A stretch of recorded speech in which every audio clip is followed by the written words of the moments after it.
A new neighbor threatened to sue me if I didn't remove the fence, so I completely removed it. She came to me pleading to put it back because her house was destroyed. According to this survey, your fence is encroaching on my property by 9 inches. Anne stood on my front porch. Tuesday afternoon, 3:47 p.m. I remember checking my watch because I'd been in the middle of something, pulling weeds in my front garden, planning to finish before dinner, stack of official-looking papers in her hand, tight smile on her face, designer sunglasses pushed up on her head like a headband, expensive workout clothes that had never seen a gym. You have 2 options, pay me for the land or move the fence back. I'd been on my knees in the dirt, hands filthy, old jeans with holes in the knees, t-shirt from a 5K I'd run 3 years ago, just wanted to finish my gardening, maybe have a beer, watch the game, normal Tuesday evening. I'm sorry, what? I stood up slowly, brushed dirt off my hands. The fence, in the backyard. It's 9 inches onto my property. I had a professional surveyor come out yesterday. Cost me $800, but it was worth it. See? She shoved the papers toward me. Aggressive. Triumphant. Right here. Page 3. The property line runs 9 inches east of where your fence currently sits. 9 full inches of encroachment. The fence I'd built 6 years ago. The fence I'd paid for completely out of pocket. Materials, professional crew, labor, permits, everything. Because my neighbors at the time, the Hendersons, sweet retired couple, couldn't afford to split the cost. I talked to your previous owners before I built that fence, I said, trying to stay calm, reasonable. We walked the property line together, used the old survey pins from when these houses were built. They agreed on the placement. We shook hands on it. Anne waved her hand dismissively, like she was swatting away a fly. I don't care what deal you had with the Hendersons. That's not my problem. They're not here anymore. They're gone. I'm here now, and the fence is on my property. You need to move it back to the correct property line or pay me for the land it's currently occupying. How much? Her smile got wider, more satisfied. $1,500. That's more than fair. For the 9 inches of land you're currently using without permission, without paying. That's technically trespassing, encroachment. I could charge you a lot more if I wanted to. $1,500 for 9 inches of dirt, for a strip of land so narrow you couldn't even walk through it. I'll need to think about it, I said carefully. Her smile got tighter, colder, eyes harder. You have 1 week, 7 days. After that, I'm calling my lawyer. This is property theft, encroachment. I could sue you for a lot more than $1,500 if I wanted to. I could sue for years of back rent on that land, thousands of dollars. But I'm being nice. I'm being reasonable. 1 week, she turned on her expensive boots and walked back to her house. Designer jeans, perfect hair, confident stride, like she'd just won something. I stood there in my front yard, dirt under my fingernails, papers crumpled in my hand. $1,500 for 9 inches of dirt. 6 years ago, I'd built that fence in my backyard. Nothing fancy or elaborate, just a solid 6-foot privacy fence. Cedar wood, well-built, professional installation. The kind that would last 20 years with basic maintenance. I'd talked to my neighbors first, the Hendersons, retired couple in their early 70s, Frank and Marie, sweetest people you'd ever meet. We'd walk the property line together one Saturday morning, coffee in hand, looking at the old survey pins from when the subdivision was built in 1987. They didn't want to pay for a new professional survey. Those things cost a fortune, and we trust you completely. And honestly, I didn't care about precise measurements. Didn't care about 9 inches one way or the other. We were talking about a backyard fence, not a border dispute. We eyeballed it, found what looked like the reasonable middle ground between the old pins, agreed on a spot that seemed fair to both of us, shook hands, done. I paid for everything. $4,000 total. Professional crew, quality materials, permits, labor, everything. The Hendersons were on a fixed income, Social Security, and a small pension. Couldn't contribute financially. I didn't mind. I wanted the fence anyway. My dog needed the fence. Worth every penny. They were thrilled, grateful. Brought me homemade cookies when it was finished. We were good neighbors for a year. Great neighbors. The kind who watch your house when you're on vacation. Water your plants. Bring in your mail. Then they sold. Moved to Arizona to be near their daughter and grandkids. Warm weather. Better for Frank's arthritis. That's when Anne moved in. Anne was from Chicago, North Side, Lincoln Park area, she made sure to mention, multiple times. A realtor and real estate investor. Loved to talk about how she'd flipped 8 houses in 12 years, made a fortune. Retired at 45. This house was her forever home, her dream property, her sanctuary. Loud, opinionated, confident to the point of aggressive, the kind of person who dominated every conversation, who always knew better, who corrected everyone. She had a dog, Razor, German Shepherd mix, beautiful dog, smart eyes, good temperament, but he spent 90% of his day outside barking at everything. Kids walking by, squirrels, leaves falling, birds landing, the wind blowing, constant barking from dawn to dusk. He chews furniture, Anne explained once when I mentioned the barking. Defensive. Destroyed my couch, my coffee table, my dining room chairs, thousands of dollars in damage, so he's an outdoor dog now. Better for everyone, better for him. He needs space. I didn't argue. Not my dog, not my problem. The first 6 months after she moved in were fine. Cordial, normal neighbor stuff. We waved when we saw each other,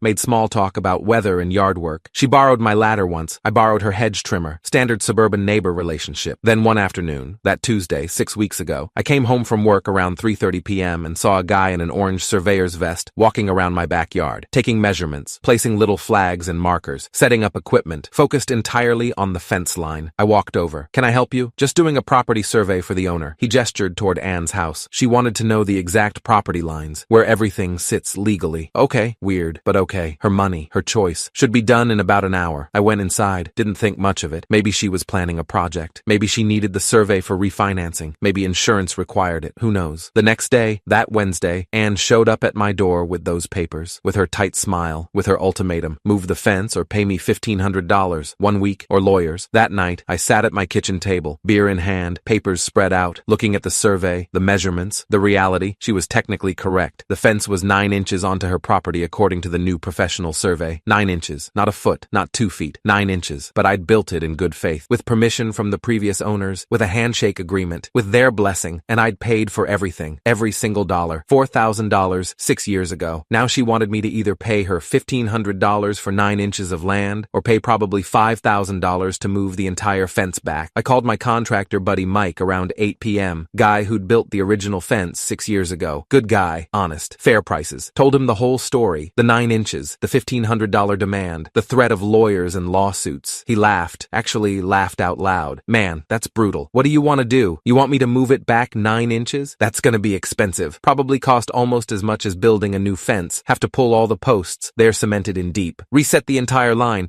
Rebuild whole sections. We're talking $4, maybe $5,000. No," I said slowly, idea forming. "I want you to remove it. Completely. Every post, every board, every screw, every piece. Take it all down." Silence on the other end. Long silence. Then, "You sure about that? That's a good fence. Quality work. You paid good money for it." "Yeah, I'm sure. If she wants it gone, it's gone." "When do you want me to do it?" "As soon as possible. This week if you can." "I can do Friday morning. Should take about 4-5 hours with a crew." "Perfect. Do it. You're the boss. I'll send you a quote for the removal." He emailed me an hour later. $1,200 for complete removal and disposal. I approved it immediately. I didn't tell Anne. Didn't warn her. Didn't give her a heads up or courtesy notice. Just waited. She must have thought she was winning. Must have thought I'd cave. Pay her the $1,500 just to avoid the hassle. Beg her to let me keep the fence where it was. She'd stand on her back porch in the mornings with her coffee, arms crossed, watching me when I was outside. Smug look on her face. Satisfied. Victorious. She even waved at me once when I was mowing my lawn. Little finger wave. Smirking. Triumphant. I waved back. Smiled. Friendly. She had no idea. Friday morning, Mike's crew showed up at 8 a.m. sharp. 3 guys. Big truck, tools, equipment, ready to work. They started at the back corner. Worked systematically. Removed every post. 12 of them. Each cemented 3 feet deep. Every board. 72 individual cedar planks. Every screw. Every piece of hardware. Every bracket. Everything. Loaded it all into the truck. Would take it to the dump or salvage what they could. Didn't matter to me. Took about 4.5 hours. Left my yard completely open. Completely exposed. Just grass and dirt where the fence used to be. Anne came outside around noon. Must have heard the noise. Watched them load the last pieces into the truck. Looked confused at first. Then satisfied. Then victorious. She actually gave me a thumbs up from her porch. Actual thumbs up. Like I'd done exactly what she wanted. Like she'd won. I nodded back. Smiled. Waved. She went back inside. Happy. Satisfied. My yard looked weird without the fence. Empty. Exposed. Strange. But my dog Cooper was 14 years old now. Ancient for a lab. Arthritic. Gray-faced. Barely walked anymore. Spent most of his time sleeping on his bed in the living room. Didn't need a fence. Didn't need to run around anymore. What Anne didn't realize, what I didn't fully realize until later, was what that fence had been doing besides providing privacy and containing dogs. Our houses sit on a hill. Elevated position overlooking a small valley. Beautiful view. Great sunsets. One of the reasons I bought this house 12 years ago. But exposed. Very exposed to weather. To elements. Anne's yard, her house specifically, is positioned directly in the path of wind coming up from the valley. Strong wind. Constant wind. Wind that hits without obstruction. Spring storms. Fall storms. Winter storms. Wind that doesn't stop. My fence had been acting as a windbreak for 6 years. Solid 6-foot barrier. Blocking that wind. Deflecting it. Protecting her yard. Her patio. Her garden. Her outdoor furniture. Everything. She just didn't know it yet. Had no idea. No clue. But she would. Very soon. 2 days after the fence came down, Sunday evening, we got hit with a spring storm. Strong one. Weather service had been warning about it all day. Severe thunderstorm warning. High wind warning. Gusts up to 50 mph. Heavy rain. Hail possible. Dangerous conditions. Stay indoors. It hit around 6 p.m. I was inside watching a movie. Heard the wind start to pick up. Then howling. Then roaring. Rain pounding against the windows. Thunder shaking the house. Normal severe spring storm stuff for our area. I checked checked on Cooper, sleeping peacefully through it all, deaf as a post, and went back to my movie. Around 8 p.m., frantic pounding on my door, loud, desperate, panicked, actually startled me. I paused the movie, walked to the door, looked through the peephole. Anne, soaking wet, hair everywhere. I opened the door. She looked destroyed, mascara running down her face in black streams, hair plastered to her head, soaking wet, shaking, actually physically shaking, eyes wild, panicked. Please, she said immediately, voice breaking, desperate. You have to put the fence back. Please, I'm begging you. I'll pay for it. I'll pay for everything, the whole thing. Just please put it back. What happened? She started crying, full breakdown, sobbing. The wind destroyed everything. My entire backyard, my brand new patio furniture, the expensive outdoor set I just bought 2 months ago, cost me $4,000. It all blew away, blew into the pool. The table shattered, chairs bent, cushions everywhere, ruined, all of it. She was hyperventilating. My pergola, the custom one I just had built last month, cost me $6,000. It collapsed completely, just fell apart, destroyed, wood everywhere, posts snapped, roof torn off, completely destroyed, tears streaming. My garden,